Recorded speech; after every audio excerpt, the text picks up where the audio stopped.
Ninguém veio salvá-lo, e foi exatamente isso que o salvou. Ele despertou como tantas outras manhãs, o celular já brilhando no criado mudo, mensagens empilhadas, demandas que pareciam urgentes antes mesmo do café esfriar. Havia um peso nos ombros que não vinha de um saco físico, mas de uma soma de pequenas exigências, conversas que se arrastavam, projetos que se multiplicavam e um hábito mais sorrateiro ainda, a crença de que a presença dos outros era necessária para mantê-lo inteiro. À sua volta, o mundo reclamava atenção constante. Dentro dele, a reserva de energia diminuía sem alarde. Ele nunca havia pensado que no momento decisivo, ninguém realmente bateria à sua porta para oferecer um plano pronto, um abraço que consertasse, uma solução feita de fora para dentro. Isso não o deixou mais fraco, despertou nele algo diferente: responsabilidade. Essa é a cena que abre nossa história e é também a tese que vamos acompanhar. A ideia de que ser salvo por terceiros é um cenário raro e muitas vezes ilusório. Mas salvação aqui é metafórica. Trata-se de recuperar a clareza, o foco e a vitalidade interior. A boa notícia é que existe um caminho para isso, baseado em práticas testadas pela tradição estoica e adaptadas ao ritmo moderno. Antes de ir mais longe, uma advertência necessária. Se você vive um sofrimento intenso, depressão profunda, pensamentos autodestrutivos ou crises que comprometem sua segurança, procure apoio profissional. O estoicismo pode ajudar muito em rotinas e atitudes, mas não substitui tratamento clínico quando ele é necessário. Ele não era um herói épico, era alguém que trabalhava, amava, falhava e, sobretudo, repetia gestos que pareciam inofensivos, mas drenavam sua energia. Ao longo dos próximos capítulos dessa história, vamos acompanhar 12 hábitos que o consumiam e como, passo a passo, ele aprendeu a substituí-los por práticas que alimentam mais do que exigem. Para cada hábito, uma cena breve, o diagnóstico do que está errado, um princípio estoico que ilumina o problema e práticas concretas para começar a mudar já hoje. Entre essas portas haverá interlúdios, exercícios práticos, trechos históricos sobre os estoicos e rotinas que você pode testar. Se isso já ressoa com você, deixe um like e inscreva-se. Este vídeo foi feito para quem quer recuperar energia e clareza sem soluções milagrosas, apenas com prática diária. Erro número 1. Dizer sim demais, porque sua gentileza está te roubando. Cena. Ele aceita um pedido do chefe sem hesitar. Um relatório extra entregue em tempo recorde. No almoço, um colega pede para cobrir um turno. Ele aceita. À noite, a parceira pede para participar de um evento de família e ele consente, embora saiba que precisa de silêncio. Ao final do dia, resta pouco para si, nenhuma reserva mental, nenhuma folga para recuperar. Diagnóstico. A tendência de dizer sim é uma moeda de curto prazo que compra a aprovação e evita conflitos imediatos. Em troca, vende-se a própria capacidade de escolher. Da perspectiva estoica, liberdade interior começa na capacidade de responder, não apenas reagir, à demanda externa.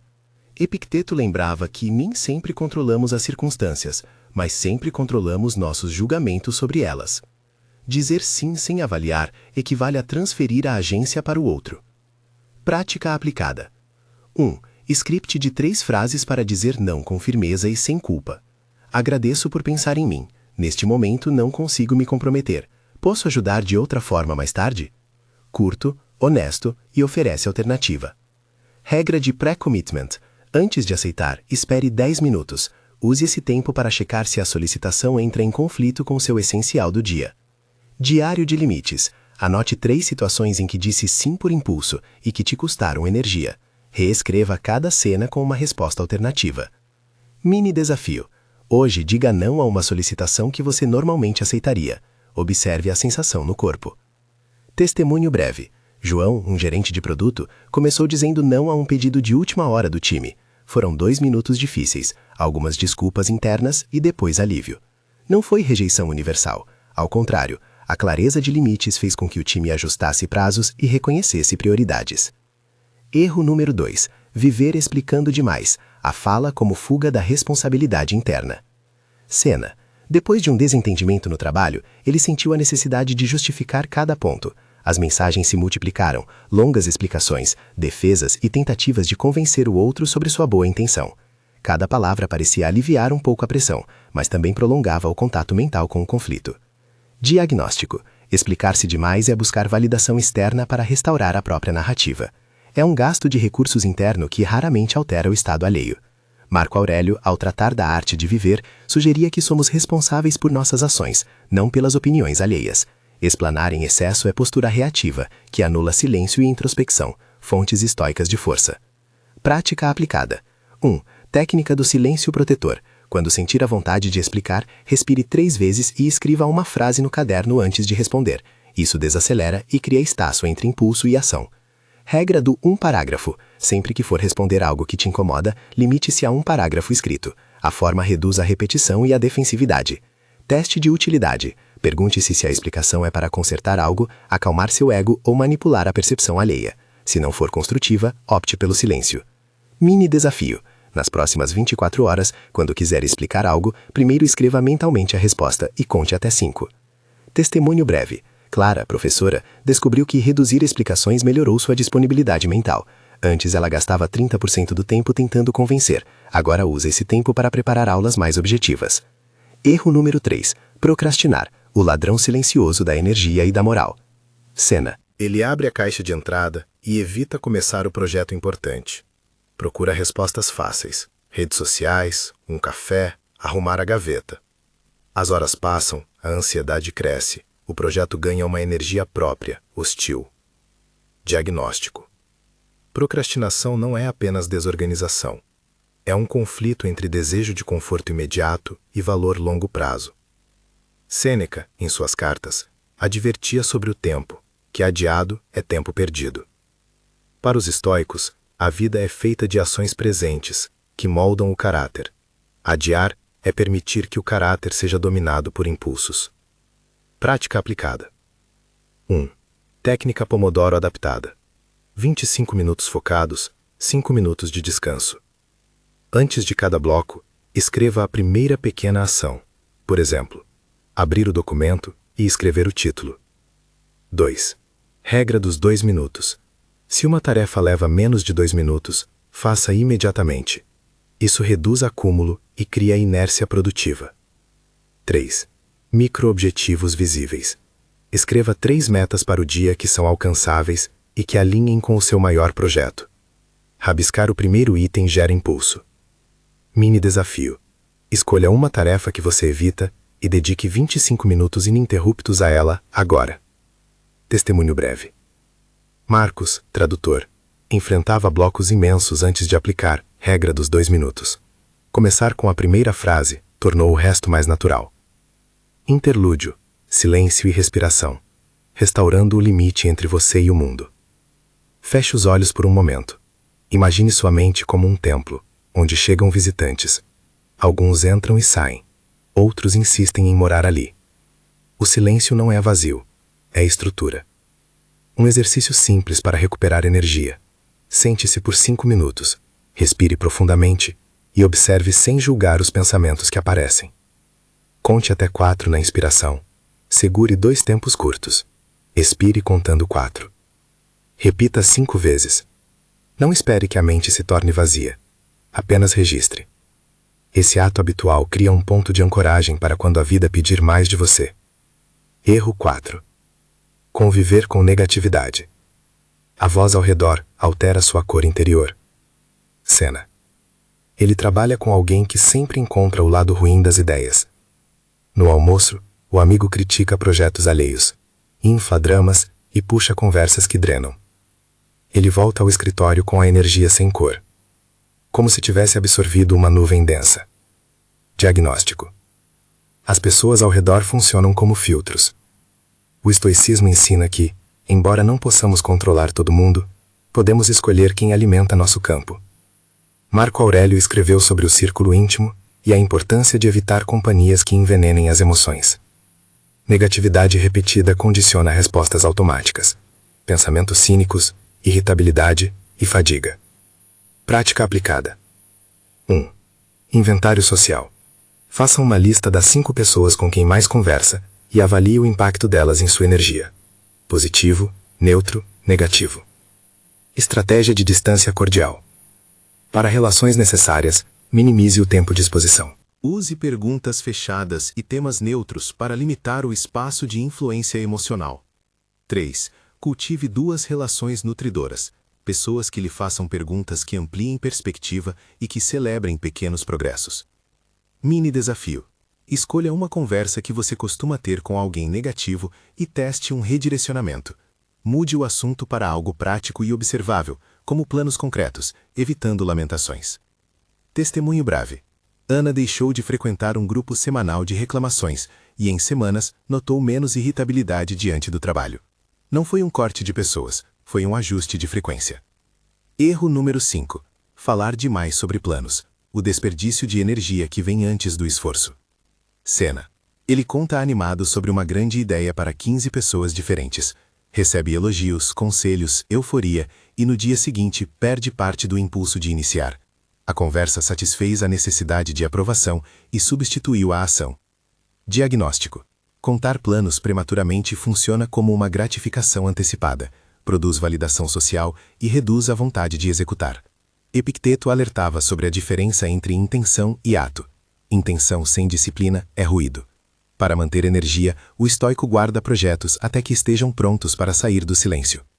Prática aplicada. 1. Regra do cofre silêncio. Guarde um novo projeto por pelo menos 2 semanas antes de falar dele para além de parceiros essenciais.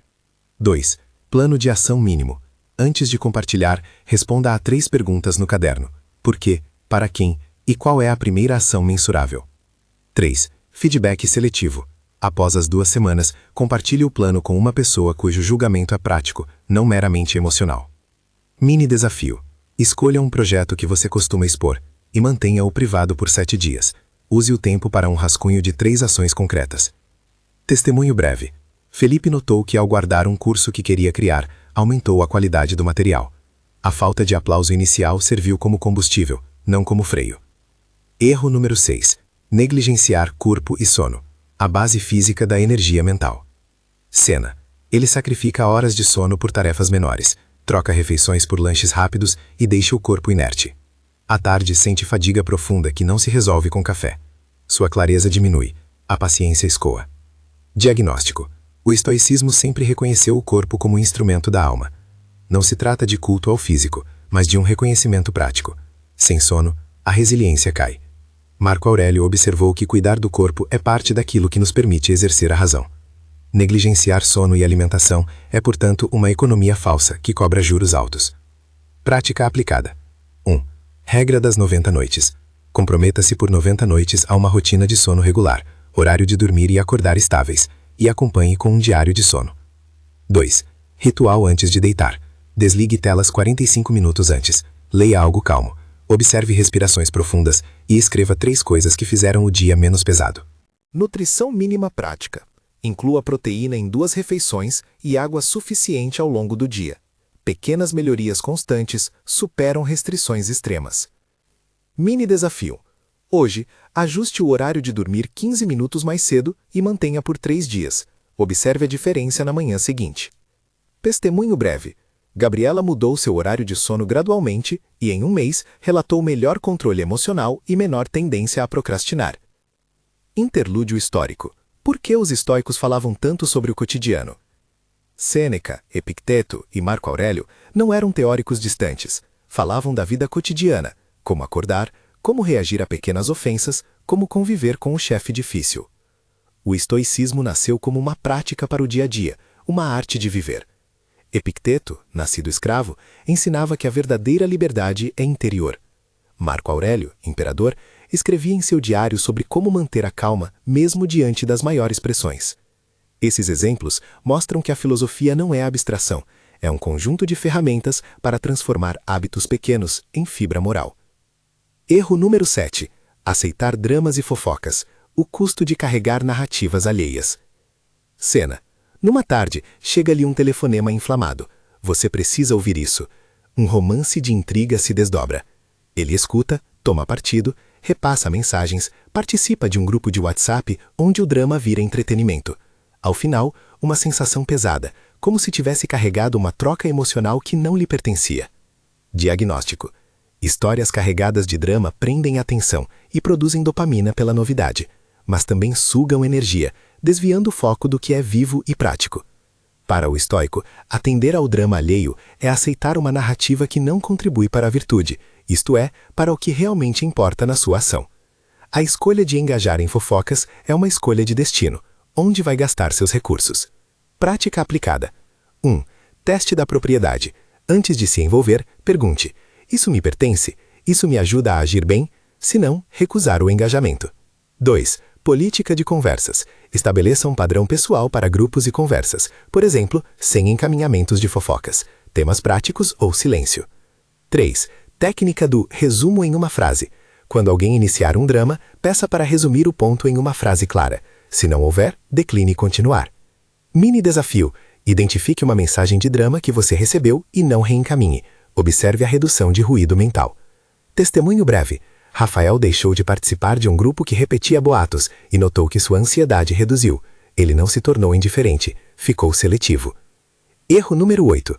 Tentar mudar pessoas que não querem mudar. Cena. Ele investe tempo em convencer um colega teimoso a alterar comportamento prejudicial. Gasta energia emocional, cria expectativas, planeja intervenções e, no fim, fica frustrado quando a pessoa permanece igual. Diagnóstico. A energia gasta tentando transformar o outro é frequentemente desperdiçada. O estoicismo distingue entre o que depende de nós e o que não depende, e a mudança de outra pessoa costuma estar fora de nosso controle. Marcar território no que é nossa responsabilidade devolve paz e eficácia. Prática aplicada. 1. Inventário de esfera de influência. Liste as coisas que efetivamente pode controlar em uma relação e foque nelas. 2. Comunicação com limites. Em vez de tentar mudar, expresse consequências. Exemplo: se X continuar, eu preciso reduzir nossa convivência. 3. Aceitação ativa.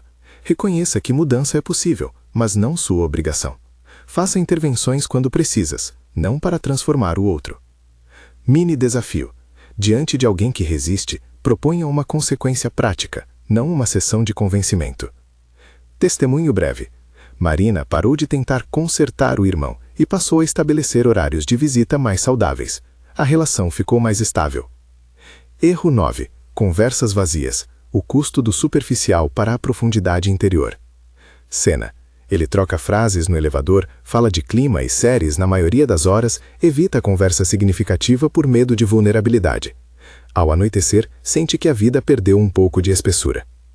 Diagnóstico. Conversas superficiais protegem, mas também isolam. Os estoicos valorizavam o diálogo sincero, a reflexão e a prática conjunta. A profundidade exige risco, expor um ponto fraco, aceitar o silêncio. Só que o preço da proteção constante é a diminuição da intimidade real, que é fonte de consolação genuína. Prática aplicada. 1. Uma pergunta por dia. Escolha uma pessoa e faça uma pergunta que gere reflexão. Exemplo: o que você aprendeu este ano que mudou sua perspectiva? 2. Prática do ouvir ativo. Quando alguém fala, resuma em uma frase o que ouviu antes de dar sua opinião. Isso reduz o teatro da performance social. 3. Encontros de significado. Estabeleça uma vez por semana um encontro breve de 30 minutos para falar de objetivos reais, não notícias. Mini desafio. Hoje, substitua um comentário casual por uma pergunta genuína. Testemunho breve. Pedro introduziu uma pergunta profunda em um café semanal com amigos e notou que relações ganhavam substância sem drama. Erro 10. Acumular tarefas desnecessárias. O efeito bola de neve da inércia organizacional. Cena. Ele mantém uma lista vazia de tarefas que nunca terminam. Seu e-mail acumula para fazer, aceita compromissos por precaução, organiza ferramentas que não usa. O espaço mental se torna um depósito de coisas que consomem atenção. Diagnóstico. Acumular é uma forma de evitar decisão. A indecisão cria fricção que drena energia. A clareza exige cortes bem feitos, escolher o que fica e o que vai. Os estoicos praticavam a eliminação do supérfluo como disciplina. Uma vida de escolhas claras reduz o custo de agir. Prática aplicada. 1. Revisão semanal de 30 minutos. Elimine 3 tarefas que não contribuem para seus objetivos principais. 2. Regra da caixa. Se algo não foi usado em 90 dias, avalie se mantém ou descarta. 3. Prioridade do essencial. Defina no início do dia as 2 tarefas que, se concluídas, tornam o dia bem-sucedido. Mini desafio. Nesta semana, apague ou delegue 5 itens da sua lista. Testemunho breve. Luísa limpou sua lista de tarefas e redescobriu tempo para projetos que importavam. Erro número 11. Carregar culpa excessiva, o peso que enfeia a ação. Cena. Ele revisita erros antigos com detalhe clínico. Se eu tivesse feito isso, a culpa se torna lente que distorce o presente e impede movimentos corretivos. Diagnóstico. A culpa que inspira reparação é útil, a culpa que paralisa é tóxica. Estoicismo não é sobre negação da responsabilidade, mas sobre transformar erro em aprendizado. Sêneca enfatizava que quem vive preso a arrependimentos reduz a vida que tem à sombra do passado. Prática aplicada. 1. Ritual de reparação. Identifique um erro, peça desculpas quando necessário e escreva 3 ações concretas para reparar ou melhorar. 2. Técnica da carta. Escreva uma carta ao seu eu do passado perdoador. Depois destrua-a ou guarde-a. Gesto simbólico de seguir em frente. 3. Reescrita de propósito. Transforme a culpa em plano, uma ação diária por 30 dias que corrija o rumo. Mini desafio. Escolha uma pequena culpa e execute um gesto de reparação nesta semana. Testemunho breve. Caio pediu desculpas pendente e, ao agir consistentemente, notou que a culpa diminuiu proporcionalmente ao esforço real. Erro número 12. Não saber ficar só. O medo do silêncio que prende ao outro. Cena. Em vez de ficar sozinho numa manhã de folga, ele marca um encontro, confere redes sociais ou liga para alguém. Há um medo subjacente de enfrentar pensamentos sem distrações. Diagnóstico.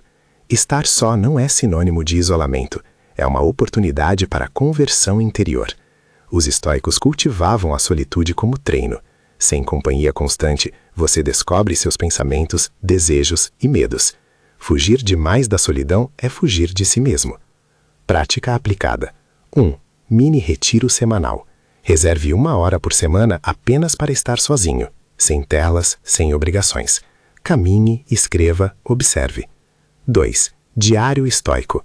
Escreva pela manhã 3 intenções e à noite 3 aprendizados. A escrita torna a solitude produtiva. 3. Exposição gradual. Incremente o tempo sozinho 10 minutos por semana até alcançar 60 minutos confortáveis. Mini desafio. Amanhã, passe 30 minutos sozinho sem celular. Observe o que surge. Testemunho breve. Ricardo, que sempre evitou ficar só, experimentou uma manhã de silêncio e, para sua surpresa, gostou da sensação de clareza. Uma noite de decisão. Tensão que se aproxima. Nos dias que se seguiram, as práticas começaram a desenhar um contorno novo na rotina dele. Dizer não, reservar planos, ajustar o sono, escolher companhias, escrever em silêncio. Tudo isso fez pequenas diferenças visíveis. Mas hábitos antigos têm pesos e puxos. Numa sexta-feira, ao final de uma semana de compromissos pesados, chegou uma notícia que testaria as novas fibras. Uma crise no trabalho ameaçava não apenas um projeto, mas a percepção de quem ele era no time. Era o tipo de situação em que, anos atrás, ele teria se lançado em explicações, promessas e noites em branco. Agora, havia outro mapa. Perguntas claras, limites, microações e um silêncio como recurso. Antes que a decisão se desenrolasse totalmente, vamos parar e ver o que havia mudado. A lei das pequenas ações, quando aplicada com disciplina, começa a alterar o próprio aparelho de vontade. Ele percebeu que, pela primeira vez em muito tempo, não buscava alguém para resolver, procurava aplicar os princípios que vinha aprendendo. Essa disposição não excluía pedir ajuda quando necessário. Como disse Epicteto, precisamos saber distinguir entre o que depende de nós e o que não depende. Mas mudava a expectativa fundamental. Espera-se colaboração, não salvação. Nesse ponto, as perguntas que ele enfrentaria não eram simples. Como dizer não quando a crise pedisse sacrifício coletivo? Como equilibrar responsabilidade com limites? Como agir sem se deixar consumir por tentar controlar tudo? As respostas viriam de práticas que ainda estavam sendo testadas e de situações onde o compromisso com o essencial seria mais importante do que a tentativa de ser onipresente. Os próximos passos deste caminho mostrariam que a ausência de um salvador externo não é abandono, mas convite à construção de abrigo. Ele tinha aprendido as ferramentas. O teste real começaria quando a pressão subisse. E quando a tempestade batesse na porta, ele precisaria decidir. Faria o velho gesto de quem espera ser resgatado ou ergueria improvisadamente o abrigo consigo mesmo, pedra por pedra, gesto por gesto. A tempestade chegou como chegam as coisas inevitáveis, não com rugido isolado, mas com uma sucessão de pequenas ondas que juntas derrubam o cais. Foi numa sexta-noite, quando o escritório já estava vazio e a luz do monitor cortava o quarto como uma lâmina. Chegaram mensagens urgentes, o membro do time cobrando entrega, o cliente reclamando e, por fim, o chefe pedindo que ele assumisse uma tarefa que significava guerras noturnas por dias. O relógio marcava horas que ele costumava sacrificar. O corpo pedia sono, a mente pedia silêncio. Por dentro, o velho modo de agir, o de prometer mais do que podia, de explicar até convencer, de abdicar do próprio repouso para salvar a imagem, sussurrava: "Você precisa se esforçar, provar que é indispensável." Ele sentiu o velho impulso, o calor do dever martirizante. Mas algo havia mudado. As pequenas práticas que vinha testando haviam criado um lugar de decisão. Antes de responder, ele respirou. Lembrou-se do exercício do silêncio protetor. 3 respirações. Escrever uma frase no caderno. Escreveu: "O essencial hoje é proteger minha clareza." Não respondeu com desculpas. Não aceitou a expectativa de autoaniquilamento. Em vez disso, aplicou a primeira regra: distinguir entre o que depende dele e o que não depende. Chamou a reunião curta, em que falou pouco, e estabeleceu 3 coisas: o que ele podia assumir de imediato, o que precisava delegar e o que exigia a renegociação de prazo. Não fez promessas impossíveis, expôs limites concretos. Quando alguém pediu explicações longas, ele usou a técnica do parágrafo, uma frase direta, 2 linhas de ação. Não cedeu a justificativas extensas. À noite, desligou o computador. Não porque tivesse desistido, mas para preservar a base do seu funcionamento, o sono.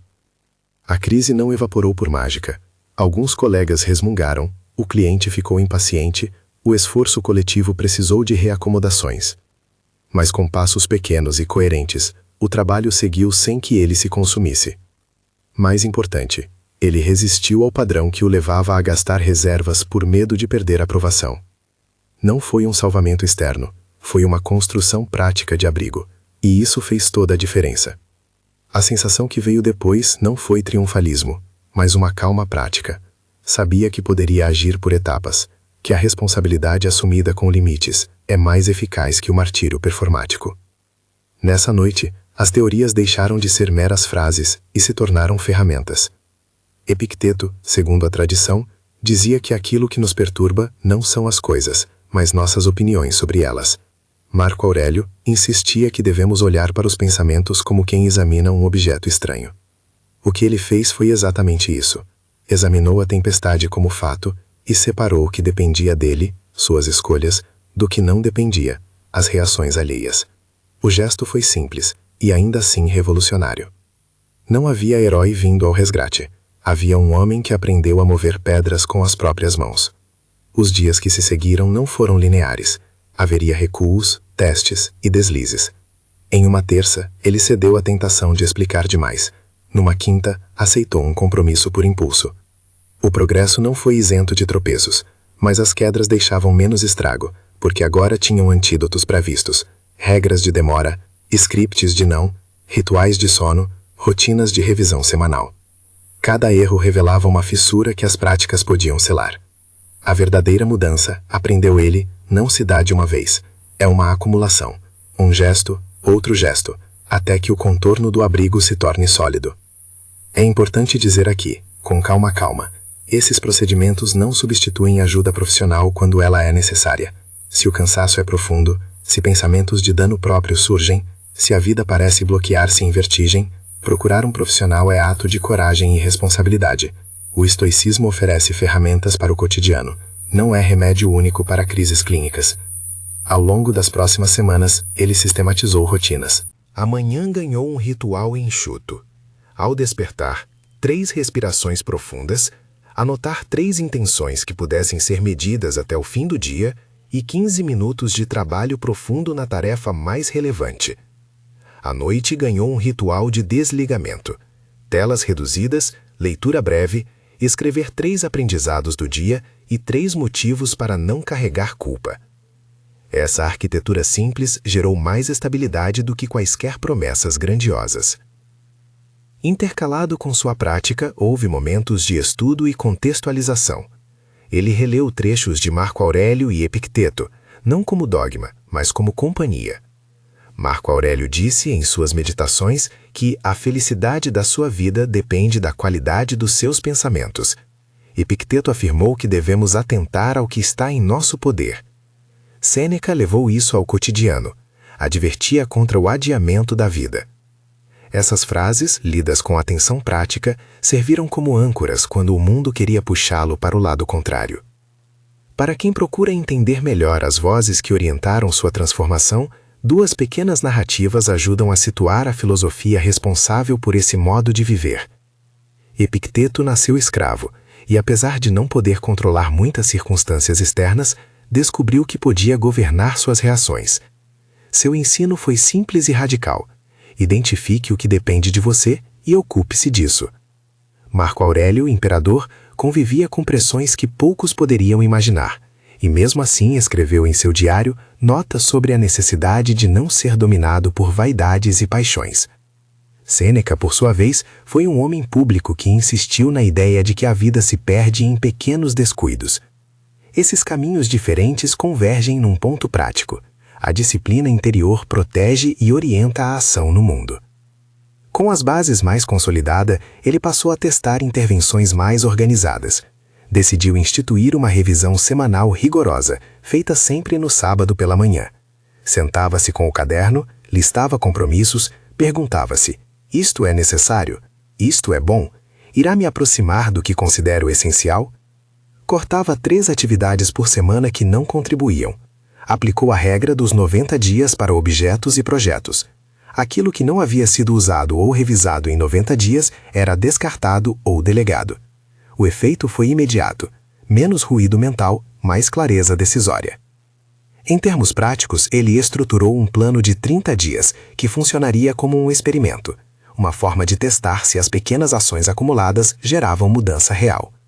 O plano não prometia a remissão total de todos os males, nem transformações espetaculares, apenas disciplina aplicada para reconquistar capacidade de atenção e energia. O primeiro dia do plano era reservado à avaliação, mapear as fontes de desgaste, listar as 3 maiores preocupações e criar um quadro de prioridades. A cada manhã, por 30 dias, ele escrevia as 3 intenções concretas que poderiam ser concluídas naquele dia. A cada noite, fazia um breve diário. O que funcionou, o que falhou, uma ação reparadora para o dia seguinte. Semanalmente, revisava as interações sociais, escolhendo 2 pessoas para limitar e 2 para nutrir. Outro componente essencial era o sono. Ele adotou a regra das 90 noites, compromisso gradual para dormir e acordar no mesmo horário, reduzindo telas 45 minutos antes de deitar. A alimentação recebeu pequenas melhorias. Proteína reforçada em 2 refeições e consumo regular de água. Nada extremo, tudo consistente. Para além do mês inicial, o ciclo de 90 dias foi concebido como um campo de treino. Era o tempo suficiente para que novos hábitos criassem raízes, sem sacrificar a flexibilidade. No ciclo de 90 dias, ele introduziu metas maiores, como terminar um projeto significativo, consolidar uma rotina de exercícios leves e estabelecer limites formais com colegas. Cada 30 dias funcionava como um feedback, cada 90 dias como um ponto de inflexão. Quando olho para esse arranjo, percebe-se um princípio estoico clássico: progressão por etapas, atenção ao presente e persistência sem ansiedade. As práticas que o sustentaram podem ser transcritas em exercícios concretos que você pode aplicar.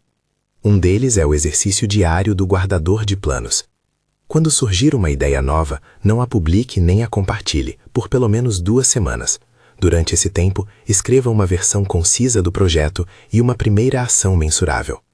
Esse atraso reduz a gratificação antecipada e converte energia em trabalho. Outro exercício é o script de recusa, praticado até tornar-se natural. Não se trata de rudeza, mas de clareza. Agradecer, negar brevemente e oferecer alternativa prática quando possível. O terceiro é o ritual de solidão produtiva. Começar com 10 minutos sem telas e sem tarefas. Progredir 10 minutos por semana até alcançar 1 hora. usando esse tempo para escrever, caminhar ou ouvir.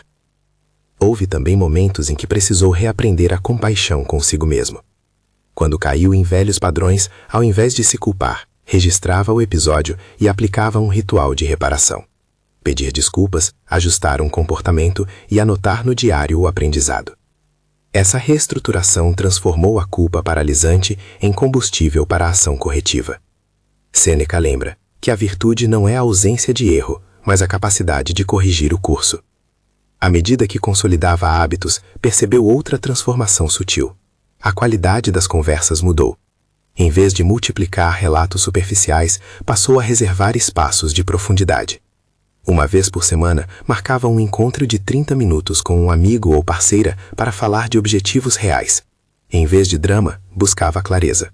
Pergunta simples: o que é importante para você agora? Abriram portas para apoio mútuo mais sincero. A profundidade, ao contrário do que teme quem evita a exposição, não exige vulnerabilidade total com todos.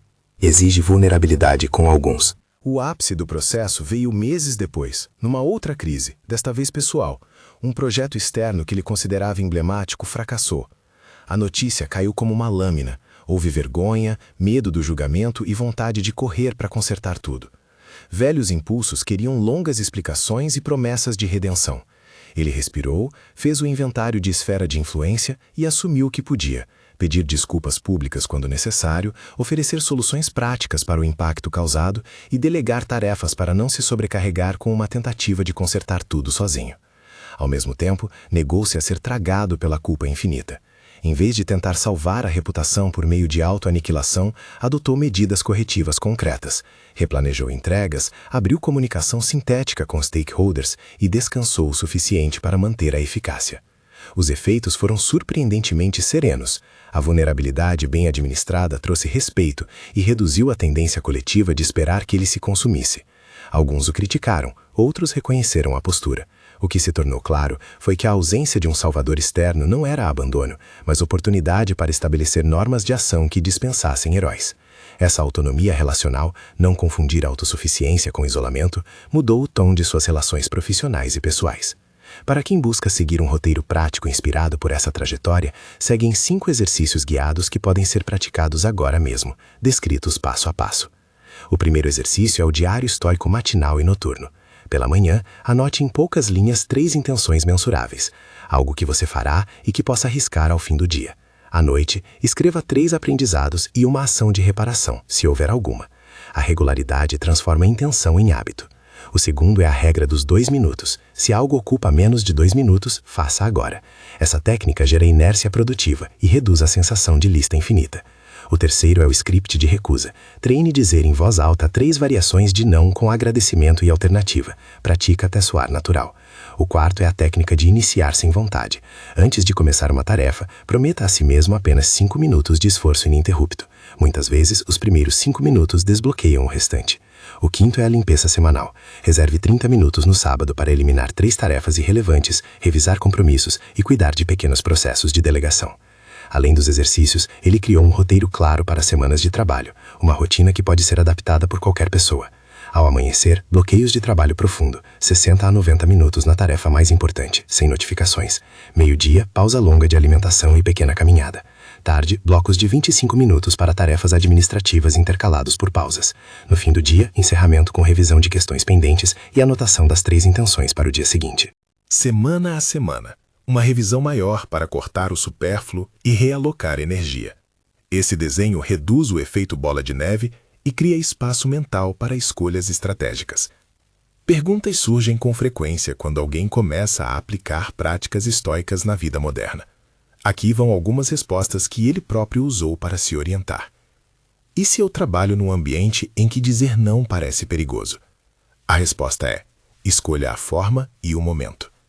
Em contextos de alta vulnerabilidade profissional, a regra dos 10 minutos antes de aceitar ajuda a manter a agência. Negociar prazos com clareza e propor alternativas concretas pode construir confiança. Se a cultura organizacional realmente pune limites, pense em estratégias de proteção gradual e no fortalecimento de rede de apoio profissional. Como dizer não a familiares sem criar conflito? Use empatia e clareza. Comece com a frase de reconhecimento. Eu entendo que isso é importante para você. No momento, não consigo me comprometer assim. Posso propor outra data? Transforme o não em uma alternativa prática. Limites bem comunicados, com respeito, costumam causar menos dano do que concessões crônicas. E quando as recaídas acontecem, como reagir? Evite a punição severa. A regra é reconhecer, reparar e ajustar. Pergunte-se o que permitiu a recaída e como proteger melhor o próximo ponto de tentação. Pequenas mudanças preventivas costumam ter mais efeito do que castigos. O estoicismo não torna alguém insensível. Como equilibrar empatia com disciplina? A compassiva disciplina é o ideal. Ser firme nos limites, mas atento às necessidades alheias. A autossuficiência saudável permite servir com presença. O martírio não. E quanto às relações românticas? Não corro o risco de me tornar frio? A disciplina interior permite afetos mais estáveis. Quem mantém a própria clareza tende a oferecer qualidade relacional superior. Presença intencional, escuta real e cuidado não performático. Um ponto sensível é a saúde mental. Se a exaustão for profunda, quando buscar ajuda? A recomendação é direta. Se o cansaço persiste, há alterações no sono, perda de interesse, pensamentos de dano próprio ou incapacidade de realizar tarefas básicas, procure um profissional de saúde mental. Essas práticas complementam o tratamento, não o substituem. Ao longo dos meses, ele construiu um mapa de comportamentos que chamava de as 12 decisões. Decisões diárias, curtas para lembrar. Dizer não com clareza. Preferir silêncio a justificativas. Começar com 2 minutos. Filtrar companhia. Guardar planos. Priorizar sono. Recusar drama. Aceitar limites alheios. Cultivar conversas profundas. Desmontar acúmulos. Reparar a culpa. Aprender a ficar só. Essas frases eram como mantras operacionais, acionáveis e fáceis de lembrar. Em momentos de pressão, bastava citar mentalmente as frases para reencontrar uma linha de ação. Não faltaram paradoxos nessa jornada. A maior descoberta talvez tenha sido que a independência que o estoicismo cultiva não reduz a capacidade de pedir ajuda. Pelo contrário, melhora. Saber distinguir entre colaboração e socorro diminui a ansiedade de buscar a aprovação de terceiros. Pedir ajuda com clareza e não com desespero transforma a reciprocidade em parceria, não em resgate. Chegou o momento de sintetizar em passos que você pode reproduzir em 30 e em 90 dias. Um plano de 30 dias é ideal para consolidar hábitos iniciais, 90 dias para transformações mais profundas. No ciclo de 30 dias, o foco é estabilizar rotações simples, dormir em horário regular, aplicar a regra dos 2 minutos, fazer uma revisão semanal curta, praticar 1 minuto diário de silêncio e usar o script de recusa sempre que necessário. O objetivo? Reduzir ruído e criar um mínimo de consistência. No fim dos 30 dias, avalie. Há menos distração? Mais clareza? Melhor sono? No ciclo de 90 dias, acrescente objetivos maiores. Concluir um projeto-chave com blocos de trabalho profundo, estabelecer limites formais em pelo menos 2 relações, trabalho, família, implementar o ritual de solidão produtiva e manter a revisão semanal ininterrupta. Ao final dos 90 dias, avalie mudanças na resistência ao cansaço, na qualidade das relações e na capacidade de tomar decisões sem colapso emocional. Para tornar esse plano execuível, use uma rotina semanal descritiva. Segunda e terça para trabalho profundo, quarta para reuniões e comunicação, quinta para criar, sexta para revisar e fechar, sábado para revisão semanal e autocuidado, domingo para descanso e reflexão curta. Naturalmente, adapte aos seus ritmos. Ao fechar este caminho narrativo, vale retornar ao cerne do título que iniciou tudo. Ninguém veio salvá-lo, e foi exatamente isso que o salvou. Essa frase, em sua dureza inicial, contém uma libertação. A expectativa de um agente externo que resolverá o emaranhado das demandas projeta a energia para fora. Quando se toma a responsabilidade de dentro para fora, a ação passa a ser sustentada por um núcleo. Não é que a ajuda não importe, ela importa, mas a diferença é o tipo de relação que se estabelece com a vida, de dependência passiva para parceria ativa. Houve momentos durante essa jornada em que ele quis voltar à velha crença de que sem apoio externo seria frágil. Em cada um deles, uma prática simples mostrou-lhe o oposto. Limites claros, sono reparador, ações pequenas e consistentes e a habilidade de dizer não. Essas técnicas não o tornaram impermeável ao sofrimento, mas incrementaram sua capacidade de atravessá-lo com eficácia. Na passagem decisiva, quando a tempestade veio, não se tratou de provar que era invulnerável. Tratou-se de mostrar que podia construir um abrigo suficiente para suportar o aguaceiro e continuar no trabalho de reconstrução depois. Se você sentiu alguma ressonância com a história dele, há uma única tarefa prática neste momento. Escolha um dos 12 erros que mais lhe consome energia e aplique hoje uma das práticas sugeridas. Pode ser dizer não uma vez, guardar um plano por 7 dias, dormir 15 minutos mais cedo ou passar 30 minutos sozinho sem celular. Pequenas ações, repetidas, fazem a diferença. Antes de encerrar, um convite. Compartilhe nos comentários qual dos 12 pontos mais lhe tocou e qual pequeno passo você vai tomar nas próximas 24 horas. Não é uma exigência de performance, é um convite à reflexão compartilhada. Se este vídeo ajudou, compartilhe com alguém que precisa ouvir que o abrigo se constrói com as próprias mãos e não com promessas de salvamento externo. E para fechar, lembre-se de algo que Marco Aurélio escreveu de modo que ecoa ao longo desta história. Cultive a sua vontade como se fosse um jardim. Ponha-se a trabalhar com paciência, corte o que impede o crescimento e regue as ações pequenas. Ninguém veio salvá-lo, e por isso mesmo ele aprendeu a se salvar.